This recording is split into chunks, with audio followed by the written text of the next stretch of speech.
Hey guys, it's Avery with ExpressGarageDoorParts.com. Today we're going to be demonstrating the process of how to replace your broken garage door spring. If you look behind me, you'll notice that this garage door has two garage door springs on it. The one on my left is not broken and the one on the right is broken. We can tell this by looking up at the spring, and there's a 1 or 2 inch gap in the spring.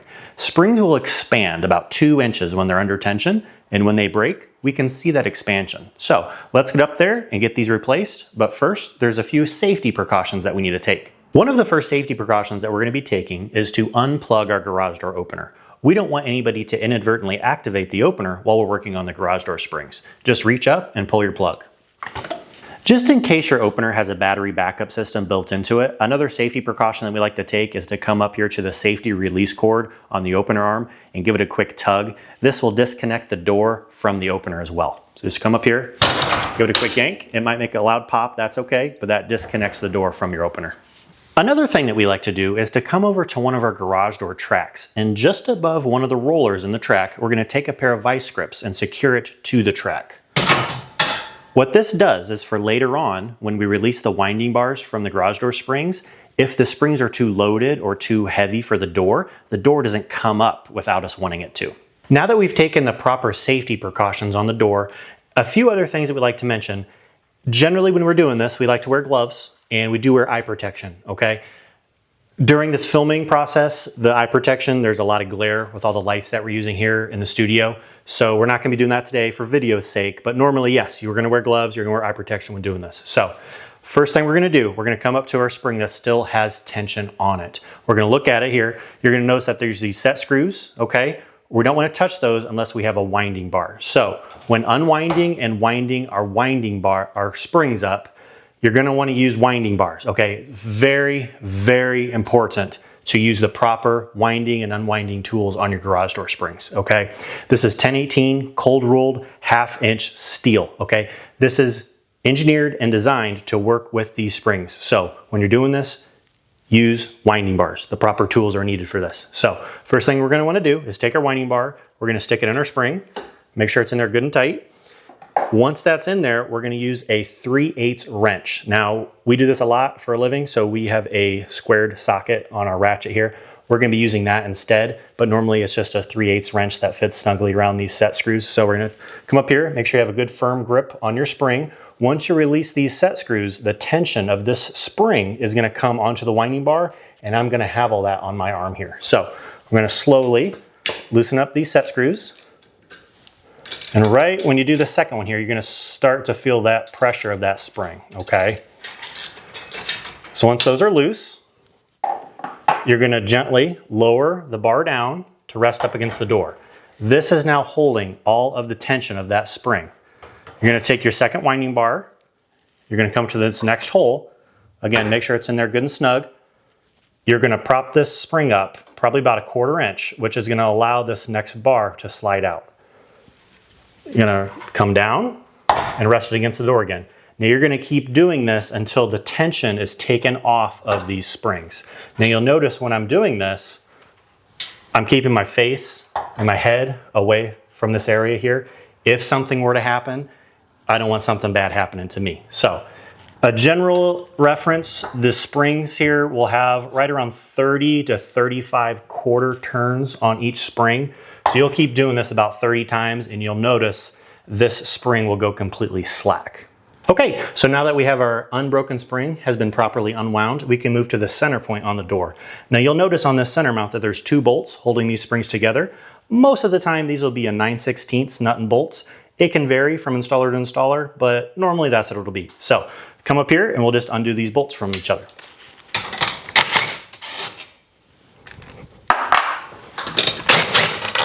So what that does is that frees up that spring and we can slide the springs to either end of the door.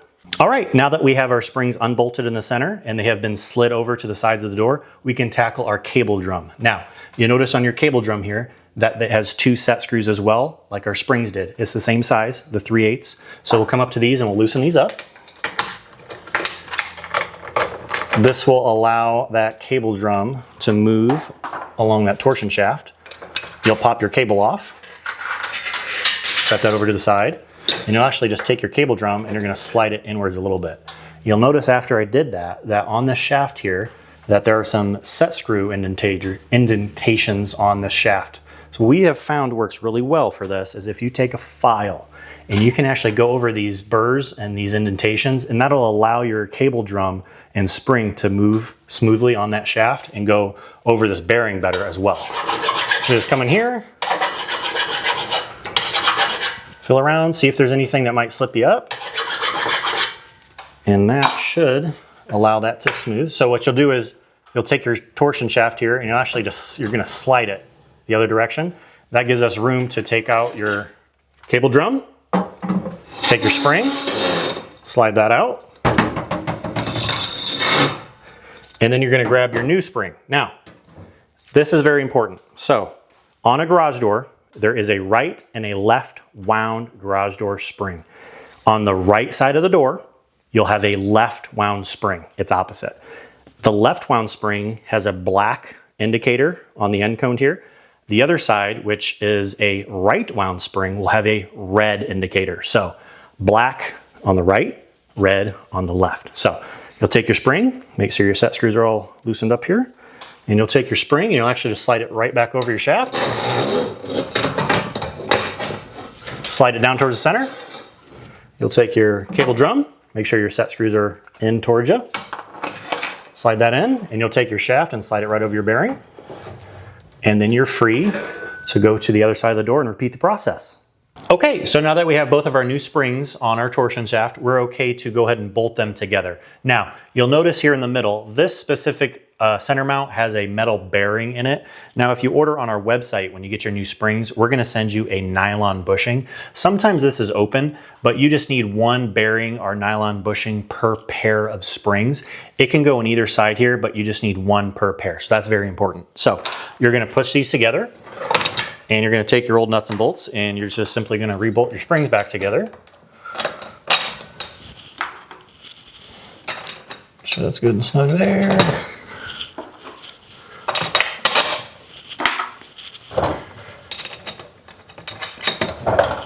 Tighten these up. Now that those are good and snug, we're okay to go ahead and start putting our cables back on the door.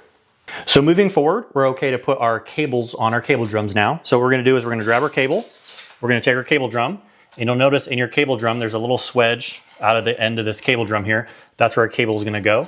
So we'll take our cable, we'll loop it in there, and what you're gonna do is you're gonna slowly rotate your cable drum while you're feeding that cable on, okay? Rotate it out, and as you're rotating, you're gonna push towards your bearing. Keep your cable tight. Give that a good hand pull there, and what you're gonna do is flick your cable a few times. Make sure that's not getting caught on any of the flags connected to the wall or your rollers or anything. Make sure it's free, clear, not touching anything. Then you're okay to go ahead and tighten up your set screws here, okay? So give them a little hand tighten, grab your wrench. And as you tighten these, we've learned for how tight to tighten these here, go till about you hit the shaft when you feel it, and then what you're gonna do is go about half a turn more, okay? That sets your set screw so you don't crush your shaft here, but just enough so it can still hold tight with all the tension from the springs. So once that's tight, you're gonna take your hand here, you're gonna hold your shaft, keeping that your cable's tight, okay? And then what we like to do is we like to take another vice grip, okay? So take a vice grip, come up to the shaft, and we're gonna just secure that just against the wall here or the header. What that's gonna do for us is that's gonna keep our cables tight on both sides when we're doing this. So when we're messing with the springs, winding the springs up, until we set those set screws on the springs, our cables don't go slack and come off our cable drums. So that's just holding them on tight for us. So that we have this side, we're free to go to the other side and repeat the same process. Okay, so coming over to this side, we want to do a zoom in for you here so you can really see how this cable goes onto this cable drum. So again, you're going to take your cable, we're going to put it right in the swedge here, and what I'm going to do here, I'm going to use my finger and I'm going to lead this cable on this outer lip of this drum, okay, as I'm rotating it.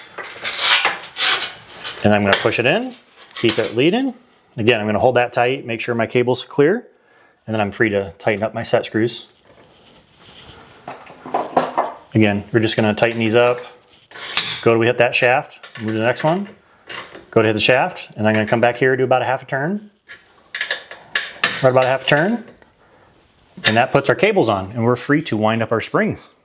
Okay, so getting up here with our first torsion spring, we're gonna grab our winding bars and we need to determine how many turns we're gonna put on this door. So looking at the height of this specific door, this is an 8-foot tall garage door. So that is 34 quarter turns on each of these springs. That's about 8.5 full turns on the spring.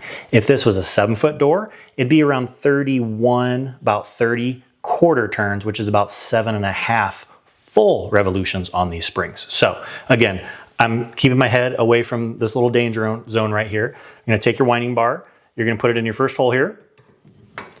You're gonna push up. Now you're actually gonna be pushing up on both sides of these springs, okay? So take your bar, push it up. You're gonna take your next winding bar, put it in the bottom hole here. That is 1 quarter turn on this spring, okay? So take your winding bar, push up. That's 2 quarter turns. So again, for this 8-foot tall door, we're gonna go 34 turns on this, okay? 34 quarter turns, that's 3. And you're gonna count all the way to 34. That's 4, 31, 32, 33, and 34. Okay, so we're gonna let our winding bar rest against our door again. We're gonna take our wrench here. We're gonna just tighten up these set screws just like we did. So we hit the bar, about a half turn there. There we go. Good. And good. Okay, now that our set screws are tight, our cables are tight, we're gonna go ahead and release this winding bar, okay? And take our other winding bar, put it in the hole here. Again, we're gonna push up maybe 1/8 of an inch, max 1/4 inch. We don't wanna push up too much and risk our cables popping off of our cable drums. Even though we have that vice grip on there, that can happen if you push too hard. So I'm gonna take this, push up just a little bit, release that winding bar, let go very slowly, and the tension of this spring will be released onto your cables. Now we're free to wind up our next spring. 31, 32, 33, and 34. Okay. Same thing here. We're gonna tighten up our set screws. Again, notice how I'm keeping my head clear of this area here. Go to hit the bar. Go to hit the bar. Come back here, give this a little quarter turn. Give this a little quarter turn. Now you'll notice here on these springs self-expand, okay? When a spring is under tension, they expand out a few inches. I've noticed in a few other videos that I've seen online, there's been other techs, and they'll take this other winding bar and they'll whack this over to try to expand this spring out more. Extremely dangerous. Don't do it, it's not needed. Just don't even think about doing that, okay? These springs self-expand. We're trying to keep this as safe as possible. Don't do that. So now that our set screws are tight, we can go ahead and repeat the same process here. Put our winding bar in, push up about 1/8 of an inch. Release it out nice and slow. And we're okay to go ahead and remove our vice grip now from our torsion shaft. Okay guys, now that we have the tension on our springs, we're okay to go ahead and release both our vice grips on the door. So the first one we're gonna take off is the one on the torsion tube. So we're just gonna hop up here quick. Go ahead and take this one off. And then the next one will be the one on our track here. So this one's a little more tricky. So the reason that was on that track is to hold that door down. So if the springs have too much tension on them, the door doesn't rise up by itself. So let's just keep that in mind while we take that off. I'm gonna take one of my hands, I'm gonna put it on one of the hinges here, just holding that door down. And as I release this vice grip here, just make sure that door doesn't do anything I don't want it to do. We're all good. So now that both our vice grips are off, we're free to go ahead and raise this door. So we want to make sure this door is balanced. What I like to see in a balanced door is when I raise this door about halfway up, it should want to stay where it's at, okay? When it gets a little bit up towards the top, it should want to go up a little bit by itself. And when it gets all the way to the bottom, it should want to go down to the ground by itself. So let's see how we did here.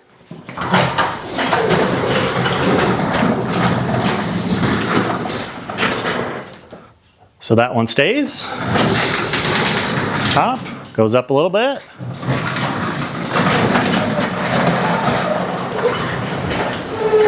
And we drop the bottom. We have a seal. Perfect. So we have a perfectly balanced garage door. Now that we're good to go there, we're free to go ahead and reattach our opener to the door. Okay, so now that we have ensured that our garage door is properly balanced, we're okay to go ahead and go back to the head of the opener and re-plug that into the outlet. Once that's done, we can go ahead and hop back up here to the garage door itself. What we're going to want to do is reattach the opener arm to the actual operator itself. What I like to do personally is I like to run the opener back about a foot or so. So when I go ahead and pull this release cord and re-engage the bracket, all I have to do is raise this door up a little bit, and that'll snap right back in. Once that's reconnected, you can go ahead and run the garage door up and down a few times. Make sure that your limits are where they need to be. Any force adjustment settings that need to be done on the opener can be done. Just a quick cut in for you guys. I wanted to help you out with something.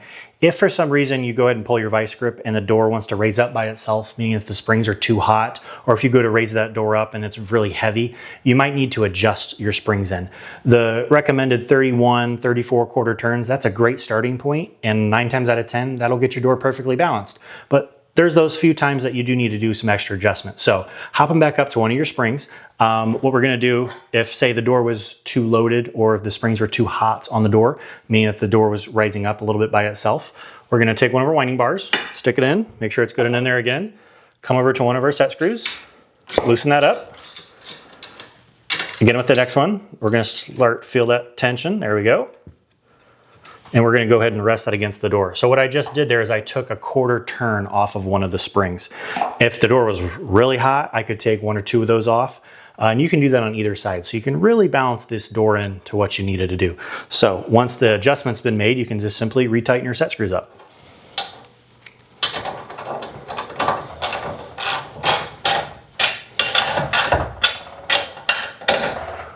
Once those are tight, you're gonna repeat the same process here. Again, take your winding bar. Don't push up too much. You don't want to lose your cables on the sides. Just enough to get that bar out, slip it out. And you're going to retest the balance of your door. And you can repeat this process as needed. There we have it, guys. We have a properly balanced door with the correct springs. Now, if you have any questions regarding if the springs on your door are correct, help measuring your springs, or if you're unsure what springs to put on your door, go ahead and hop over to our website, check out all of our how-to videos, or check out our tech support. For 10 years now, we've been helping everybody online determining what the proper springs are for their door and helping them get these installed. We have every spring imaginable on our website that you can order. We'll ship it right to your house. Now, with our tech support, we actually have a few features that we like. You can actually send in a picture of the garage door, email it in or text it, and we can tell you what the proper springs are for your door just from a picture. We have so many ways of helping you guys out. Again, hop over to the website, check us out. We'd be happy to help you. Thank you.